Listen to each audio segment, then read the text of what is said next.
Matthew Connor here, host of the Cyber Business Podcast. Today we're joined by Sergio Sanchez, CIO at Coleman Health Services. Sergio, welcome to the show. Hello, how are you? Thank you so much for having me, Matt. It's a pleasure to be here with you guys. Well, it's great having you. And before we get too far in, a quick word from our sponsors. This episode is brought to you by cyberlinks.com. That's cyberlynx.com. Do you know if a hacker's in your system? Most people and most companies don't until it's too late and the hacker's already done damage. A hacker's job is to bypass your security, so companies need a way of knowing when someone's gotten past theirs. That's where Cyberlinks comes in. We've partnered with the best cybersecurity companies in the world to be able to provide our clients with the best solutions at the best prices.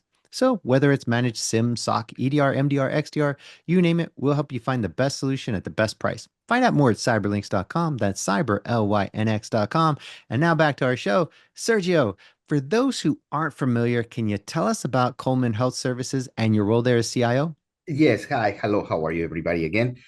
Coleman Health Services is a company founded in 1976, a nonprofit organization aimed to help people with mental problems, with mental sickness. Has been running in Ohio. We have around 27 locations and we're expanding. I am pretty new in this location, I would say, in this job. Before I was working for actually the Catholic Church in the United States. Uh, Now I'm working here closer to home, thanks God. I have in the another job to travel so many times. Basically, I was living in the airport. Uh, with that in mind, what I do here basically is oversee everything related to technology. And also, I have at this moment the hat of be the CISO, the Chief Information Security Officer. It's fun ride, to tell you the truth. You don't have idea how many things that I didn't know from the healthcare point of view, the industry, the attacks look like I were a primary target for hackers. Well, actually, I will not call it hackers. I will call them threat actors. Yep. Sometimes hackers are pretty good people, actually Yeah, helping people. fair point. With that in mind, I have to tell you that I have an experience of 30 years. My first computer, and I will tell the people my age now, was a Commodore 16. Oh, nice. And I actually fall in love with computers. Was basically touch at I love at the first touch. Yep. My father was an architect, and his firm got this weird thing called Apple IIe. We're talking about 1980s. Yep. And I accompanied him one time. I don't remember why I had to go with him. And I was bored out of my mind. So his assistant looked at me and says, "Hey, do you want to do something? Can I show you what we just got?"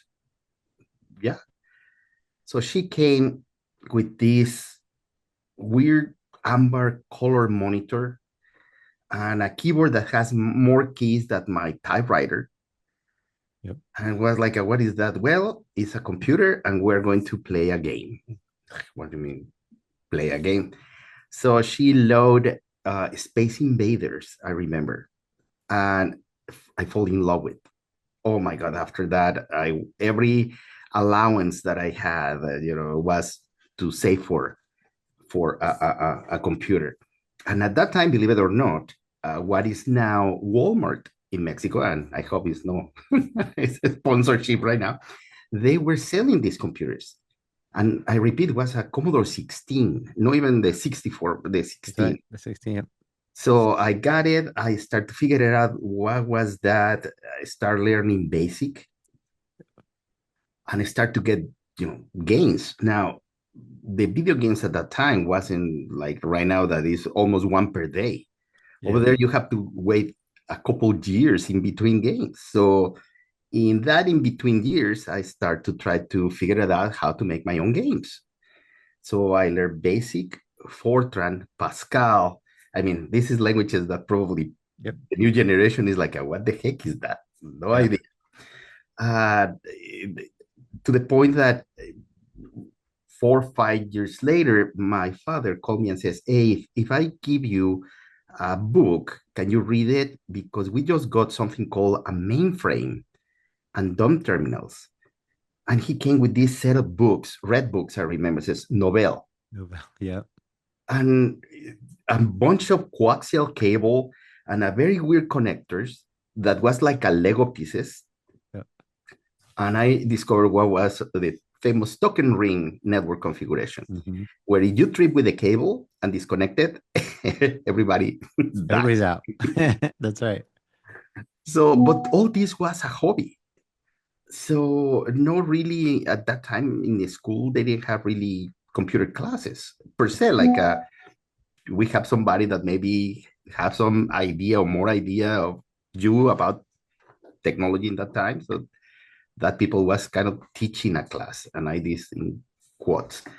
But my real love was for medicine.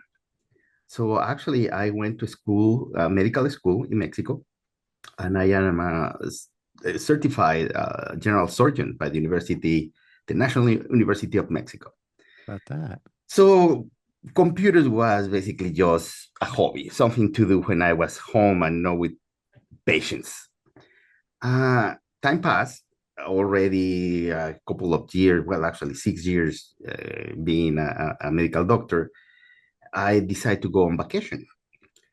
Uh, Went to Puerto Vallarta, where to I meet an American woman. And that was my second fall in love that changed my life. So after more or less a year traveling from Mexico City to New York and vice versa, to the point that everybody know me in the airport, uh, and my bank account was start to get smaller and smaller with all the trouble. I decided to propose, and she says yes. So I moved to United States, marry her, and the big problem happened when I discovered that my license to be a doctor in the United States wasn't that easy to move to Yeah. from Mexico here. They told me, well, you have to take three different board certification tests, the medical board certifications, is one per year. You cannot, finish one and hey, next week I come for the next one. No, you have to spend 1 year learning. If you are able to complete three of them and you are able to pass them, then you can apply for a resident program, which was 5 years. So broken heart, and no, I didn't want to do all this. And the only job that I got in United States, of course, with green card, let me tell that, uh, I decided to go to Columbia University. So I got my bicycle. Got at that time we were living in Manhattan, and I talked to them. I told them, "Hey, this is my problem. Right now, I am a medical assistant. Living in Manhattan is not enough, really not enough. Yep. And I have a kid coming in his way. I have a baby coming. So I need to do something fast. I really don't want to do again medicine. Can you do something for me?" I said, "Well, what else you like?" Well, I love computers. I teach myself programs, how to program in several languages. I can put together a computer, etc., etc. So, well, we're right now we have a pilot to uh, a new class for computer science. Do you would like to take that one? Perfect. You will take my credits. Yes, and we will take your credit card too. The credit card was probably the most important part there.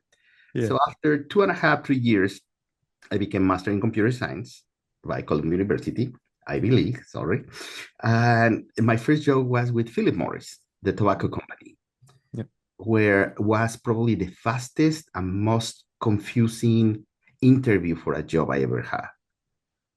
Basically, I bring all my information, all my resume, everything. And the lady in front of me says, okay, do you care if people smokes in front of you? No, my grandmother, my grandfather used to smoke like a one after another. So, nope. Perfect. Can you start Monday? Okay, you don't want, no, no, it's okay. We will be, you are coming from Colombia, we believe you, but okay. The another very funny thing about it, well, funny and curious thing, was when I was signing the contract with them. The lady told me, okay, what kind of cigarettes do you smoke? I don't smoke cigarettes. I'm so sorry, but we have to give you 2 cartons of cigarettes every 2 weeks with your paycheck. It's 40 packets of cigarettes. Like, but I don't need it. I don't. No, no, no. We have to give it. Okay, well, whatever. So she decided to give me Marlboro. Was a moment that in my closet at home I have like I don't know, like 50 boxes. I am not kidding you. That's awesome. I remember one time my brother-in-law came, opened the closet, and was like a treasure. Oh my God, what is all this? You don't smoke. My sister don't smoke. What? Like, you want it? It's yours. Yeah. There was like a kid in Christmas Day. But sadly, 9/11 came. My wife at that time used to work in the financial center in the World Trade Center, Wow. 42nd floor, South Tower. Uh, Thanks God she was 15 minutes late. She took extra time to drop my kid in the nursery school, which was in building 5, Wow. also in the same unit. Yep. Uh, I can tell you what happened there, but I don't want to make everybody sad. But she survived. My kid survived, no problem. And things became very chaotic in Manhattan.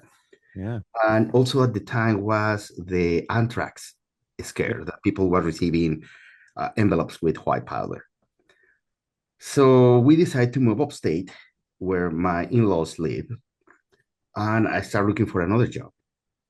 So with that in mind, looking in the newspaper, was this post in the Albany newspaper saying this small little studio making video games needs somebody with IT knowledge.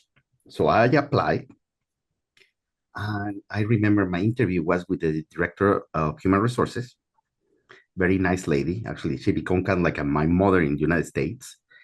And I got the job, but the interview was in a coffee shop, and the same weird thing happened. After, and thanks God, she checked all my papers. She really asked me questions, etc., etc. But this time it's like, okay, can you start Monday? Yeah, no problem. Can you bring your own computer? Like, wait, what? Like, you don't have computers? Like, no, we just start. This company is created by 2 kids that start making video games in the basement of mom and dad in Syracuse, New York. And now the Rensselaer Tech Park, the school, are giving them an incubator. And we're trying. So I was like, oh my God, where I getting? Well, I need a job. We're moving out, and this can be in between jobs. Hmm. Okay, perfect. I will. I got there. I was number 25 in the roster. So, and all of them were kids, all of them. Yeah, and everybody brought their own computer home. And they got me because a month before, they got a very nice contract to make a video game, Spider-Man, but before the movies. And one of the artists, the 3D artist, took the assets from another friend computer over there, discovered, no, this is not what I'm looking for, and he erased it from his computer to keep space. Without notice that no file servers, no backups, and the only assets were in that computer. Yeah. So basically, they went back a month of work. So, hey, guys, we think we need somebody that knows about IT. When I got there, and I want you to imagine that this was mostly Windows 98 computers, not even Windows 2000 server or NT, Yeah. no, it was home computers. So I was able to create a domain controller with pieces of another computers. Hmm. I created in that 2 weeks, I didn't see the light of the sun for, I remember going in the night and come back in the night home. Uh, the first day, Monday, when everybody arrived to the place and I started noticing that why my computer is asking for a username and password? I was called to the CEO office. So I had to explain him why. Mm-hmm. And they wasn't very happy about it, but thanks God. 3 years later, they sold that studio to Activision. And we continued there for 16 years. So if you hear about video games like uh, Guitar Hero, Call of Duty, uh, what is the other one? Well, Tony Hawk, the Spider-Man, the Avengers, all those. Yeah. My name is in the credits. So Nice. from there, I moved to something else. I started working for Apple. I was the in charge of the Genius Bar in New York State. I was the senior lead genius. Nice. Horrible title, very pretentious, but my mother was right. So with the time passed, and at that time, sadly, I was divorced. I met somebody online, like everybody else now. The only problem was that she lives in Ohio, and I was living in New York. So now, with my son already grown up, going to college, blah blah blah, nothing really to do over there in Saratoga Springs. I decided to move to Ohio, Nice. where basically looking for jobs. Uh, Previous to this one in Coleman, like I tell you, I work for the Catholic Church in United States. My job was to unify from the technology point of view, basically 6 different provinces. United States 3 years ago was divided basically uh, several states in one province. Mm-hmm. And they noticed that if they want to survive in the technology world, they have to do something about it.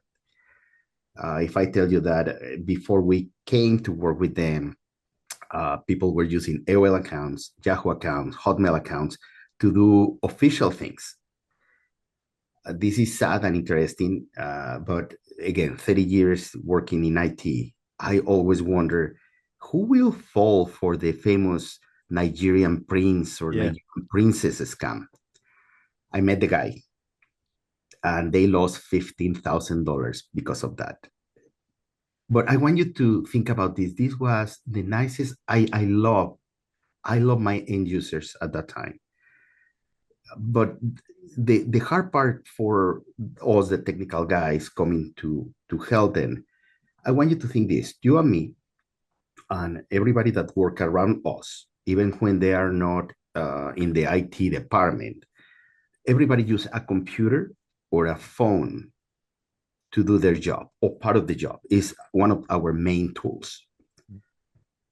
In their case, the priest, the fathers, the friars, their main tool is the connection face to face. Yeah. So sending emails or text message or making phone calls is very secondary. So sadly, the interaction with technology is kind of like a for fun, Yep. and they are not very aware of the threat actors out there. Yep. So they are prime target for them. With that in mind, and with that experience, I noticed that my own friends from high school and college in Mexico, if I tell you that I have two of them asking me, what is a podcast? Now, I mean, like last week, when I Hmm. said, hey guys, I have a new podcast, a new episode coming out. And one of them, like, what is a podcast? And another one, like, how I get that. So, and I am talking about people my age. Yeah. And the thing about us in the technology world is that we speak English, but we speak English in a very confusing way for people that are allergic to technology. People that refuse technology, they think that is hard to understand. This is the people that when you go home to their houses, you're still seeing the flashing VCR clock or the microwave because they don't know how or they don't care. They Uh-huh. will leave it alone. But those ones are the primary target. Yep. I, in the beginning, and again, I was, and I will confess, kind of like a hacker when hacker was a cute thing to do. Yep. Again, I was 15, 16 years old. I asked my mother, "Hey, mom, can you get me a modem for my birthday?" And she, "Well, what is a modem?" I said, "Well, a modem is a device that you connect to your phone. You put the phone over. Please don't make a call and don't receive calls. And it's a phone that you can connect to another computers in something called BBS, not even internet yet. So I don't know, one file was all night long, hoping that you don't receive a call That's because right. back to the beginning. So my mom went to see with my dad war games with Yeah. Matthew, Broderick, right? yeah, Matthew Broderick, and she came by and says, "I am not giving you anything." So I had to buy it myself. Well, but I want you to think about this. Hackers at that time was people that more or less have a lot of practice with computers, maybe know a little bit of code, and was kind of like getting a trophy when you was hacking zombie. That, oh my God, I hacked this or that person. I hacked the school. Hey, great. Let me change the grades and the thing like that. Yeah. The problem now today is all these huge companies, they have people like you guys that are hardening the networks, hardening the computers, hardening everything related to technology. So hacking, by example, the CISO of a company is mostly for ego. When a hacker says, "I want to hack the CISO of Coca-Cola or Ford or Chrysler," and it's like a trophy. Yeah. There are not that many because sadly, what is important now for them is money, is power, is data. And data is the most valuable commodity today. Forget oil, forget gold, silver. If you get data, you get that. Yep. That's secondary now. So now, the convolution and the difficulty to hack a computer or a network is higher, is very, very complicated and time consuming. Yep. So all these threat actors actually they go for the easy picking, the lower, how you call in English, the fruit that Yep. I can get. And they are going to go for the easiest thing, which is the human mind. Yep. So sometimes what I says is you can be Fort Knox, you can be the Pentagon in security, and you have even, dig a mud around, we put sharks and crocodiles. Yep. But if it's a guy that click that link with a fake thing and put your username and password, you are done. Yep. Uh, Sadly, is that hey, Amazon is sending me back something that I never bought. Yep. Great, let me see. Let me put my name and username and password and gone. And if you notice today, when was the last time you went to the bank to pay for a service? Right. Everything is basically online, mostly in United States. Yep. So what part of your life is, I would call it kinetic, Mm-hmm. real life, and what part of that life is now digital or depend on digital? Yep. And more and more and more, we are, without our knowledge sometimes, embedded in there. Yep. You know how many people I tell them about, the dark web and the scammers, and please be careful with answering emails that you don't know or clicking links. And no, I never use the dark web, or I never use my email, or doesn't matter. The information, I bet, Yep. is somewhere that you don't want to be. That's right.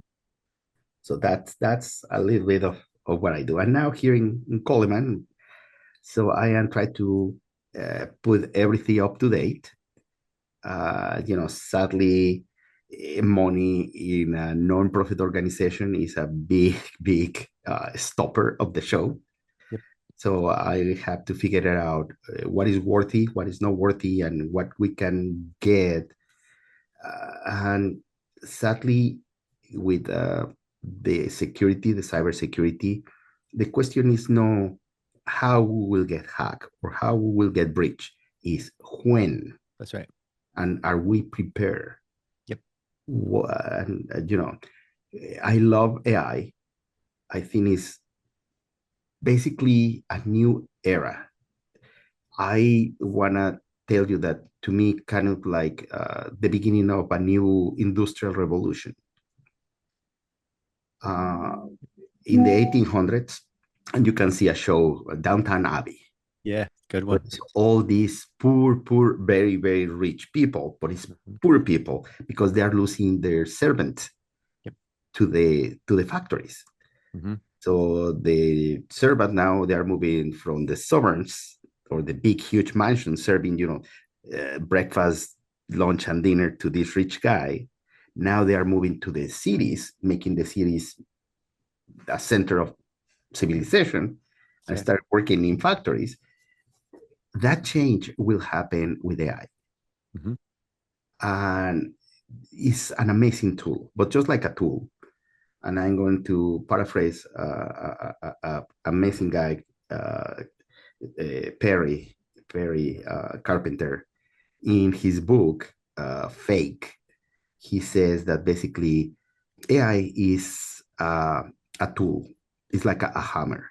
You give the hammer to a carpenter, uh, he can create a wonderful thing for you. But if you give that hammer to a serial killer, is the way that we use it. That's And right. AI will be the same. Yep. That's the sad part. So we need to try to be prepared. I don't know if we will be able to be one step ahead because always it's like a cat and mouse. Yep. I hope with the help of AI, we can try to figure out what is the next step of the other guys before they can figure out what is their next step. Yeah. So Yeah, no, I think you're spot on, and I think that that is the future of this kind of, yeah, it's more of a, it's kind of an arms race, isn't it? Where we develop a technology, and then the bad guys, they use leverage that technology and they tweak it and they do stuff with it, and so it's this back and forth kind of arms race, and I don't think there's any stopping that. yeah, they weaponize whatever is nice there. We cannot have nice toys like they says. That's right. That's why we can't have nice things. That's right. I put you, for example, a couple of days ago, I have to create basically the policy here in Coleman that how to use or what is allowed with AI. And it's so hard because you today you put something about it, Yep. and then you read in the news that that changed today. Yep. You again modified whatever you need to modify it, and the next day, hey, by the way, this is not working anymore. So it's no, well, this new technology in 3 years we will have this. No, Yeah. with AI is next week we Yeah. have a different one. So being a developer of video games, I remember that took, I don't know, 2 years Yep. to make one and then take some information from that one to the next one, but it was a period of 2 years, more Yeah. or less, in average. Today, the versions of AI, I mean, how long ago we had the version 4 of ChatGPT? Yeah. Now, what, month and a half later, we have version 5. Yeah. So the times are shortening. Before was every 6 months, you have a faster computer. Yep. Now, every 3 weeks, you have a faster AI or a Yeah. different AI or a better AI. So Yeah. that is what is It, complicated. it is. And I think what's interesting is the use of AI, especially like in the mental health field, where there's so many great benefits. You can sit down with a patient and talk with them and not have to be copying, writing down notes, but AI can now do all of that for you very nicely. So you can have a much more human experience, where there's much more connecting versus, you know, the whatever, the counselor, psychiatrist, psychologist, sitting there and, jotting down notes and sometimes seeming like maybe they're disinterested or making it feel kind of clinical. Whereas now you can, with the help of AI, you can have a very human interaction for that entire session and Yeah. have perfect notes, transcribed, dropped into your EMR, and boom, done. So, Well, actually, Matthew, that's the main concern here in Coleman. We have the clinical team telling us that they spend sometimes more time filling the reports yep. than being with the patient.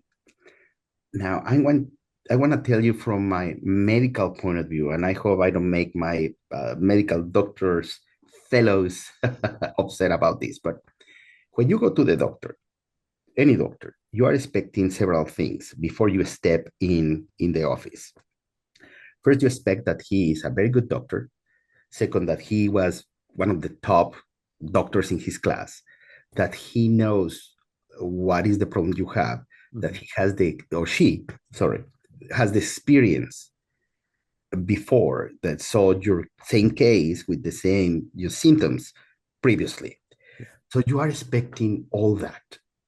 And I can tell you a famous joke between doctors everywhere in the planet is how do you call the worst student of medicine after he complete his teaching? You call it Doctor. doctor. Yeah. Exactly. So maybe you was summa cum laude doctor, but the another one that was just barely passing also is a That's it. doctor. So Yep. that disappeared.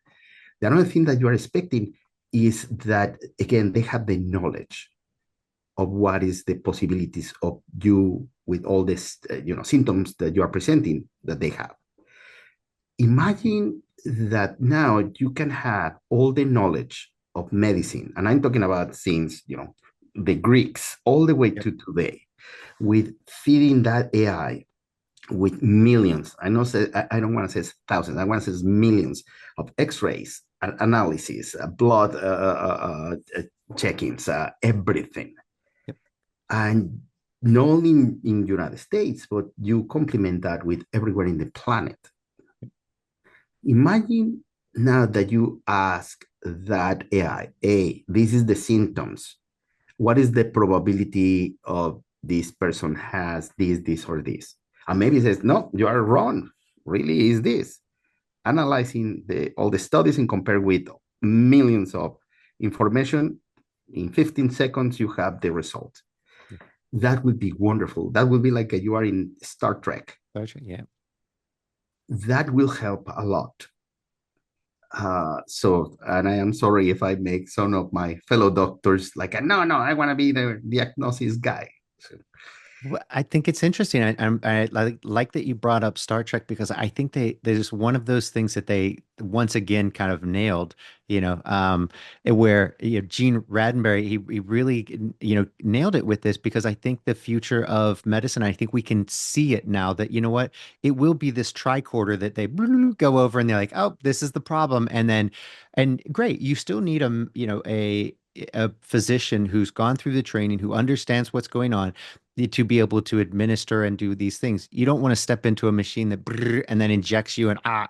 right? It's still weird, right? We won't want that. You'll still want the human interaction, but you'll be supercharged, and powered by AI being able to do these things. If we stop doing as humans, we stop doing, the learning of all of these different fields because we're like, oh, AI is going to do it. Well, the sad reality is they're not going to develop in those areas. We're going to need physicians. We're going to need people who are interested in science and all of these other things, but now become super, powered at those things, and then they can create those devices and that the tricorders and all those other things. But yeah, Well, I was going to tell you, I'm going to give you the same analogy that I have. I have a couple talks with people here in Cleveland, CIOs, about are you scared that AI is going to eliminate jobs? And I give them this information, which basically is what you said. I want you to imagine a 10 years old kid that is a brilliant kid, is a genius, is Einstein 5 times more, and memory is amazing. So you go with a little kid and give him all the books available for science, biology, chemistry, physics, everything, math, everything. And you ask him, I want you to read all these books. I will come back in a week and I will ask you a question. He read everything, he memorized everything, he analyzed everything. You come back 1 week and you ask him, can you tell me now, what is the speed of light? And he says, well, the speed of light in the vacuum in 0 Kelvin degrees will be 300,000 kilometers per second. Great. That is the answer that you are expecting because you, like a human, has a notion of that. But wow, what about now? Erase the memory of that kid. And instead of giving him all the science books, now you give him all the fantasy books. Harry Potter, The Lord of the Rings, Peter Pan, Cinderella, Pinocchio, all those. And you come back 1 week later and ask the same question. What is the speed of light? And the answer probably will be something like, well, when Tinkerbell, the fairy of Peter Pan, traveled from flower to flower in around 5 seconds. Probably that will be correct too. But you, like a human, are you expecting that answer? Do you have the knowledge to determine if that answer is correct? Right. So again, in the computer world, we have garbage in, garbage out. If you feed the computer with bad information, it's going to give you bad information. That's right. So you, like a human, it's still your responsibility to determine if what you are expecting is exactly that answer. Yeah. No, and it's true. And I think that it's, in terms of eliminating jobs, what I think that's just people generally, as a general rule, are afraid of change, right? They're scared. They don't know what to expect, and so they become frightened. But we have history on our side here. Every time there's been a technological advance, it's created more jobs and more money. And AI is just the next, technological advancement. Hmm. We saw, I mean, look at where we are now thanks to the internet. Look at where we are now thanks to the computers, right? Look at where we are now thanks to the printing press. I mean, all of these things advanced us so much. It Sure, if you were a telephone operator back in the 70s and the 60s, you had a great job. You were, plugging things, you had a Yeah, great job. Uh, but you know what? Technology it got rid of that job. Would you still want to do that job today? No, nobody would want to do that job today. yeah. And we're not like, well, we need to bring telephone operators back. No, we don't. That's ridiculous. How many times you are with that operator, a human operator, and you are thinking, can I talk with a machine, please? Machine, machine. Yeah, yeah, yeah. That's great. I love it.